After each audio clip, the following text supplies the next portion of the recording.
চাকরি এটা আপনি জেনে নেবেন, রুলস আছে। যেখানে সার্ভিস দিতে আসবে সেখানকার ভাষায় কি করে বলবো? আপনাকে শিখে নিতে হবে। আপনার সার্ভিস রুলে আছে, আপনার সার্ভিস রুলে আছে, তাহলে বলছেন কেন বলবো না? এই তো বলছে তো, বাংলা বলছে তো, বুঝতে পারছি না। আপত্তিটা অন্য জায়গায় নয়, শুনুন, বুঝতে পারছি না, অন্য জায়গায় নয়, বলতে পারছে তো, উনি বলতে পারছে তো, উনি বলতে পারছে তো। আমি হিন্দি বুঝি না, হিন্দি বুঝতে হবে না, ওনার কথাই আমার সঙ্গে কথা নেই। কোথায় যাবেন? বুঝতে পারছি না তো, বুঝতেই পারছি না হিন্দি, হিন্দি বুঝি না। অফিসে যাবো না, আপনি অফিস থেকে ডেকে নিয়ে আসুন, অফিস থেকে লোক ডেকে নিয়ে আসুন এখানে। অফিসে যাওয়া নেই তো, আপনার কি জন্য অফিসে যাবো? অফিসে যাবো কেন আপনার সাথে? অফিসে কেন যাবো? কিসের জন্য যাবো? কিসের জন্য অফিস যাবো?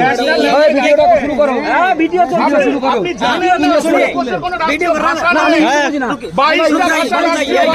হিন্দি বুঝি না, বাংলায় বলো, হিন্দি বুঝি না।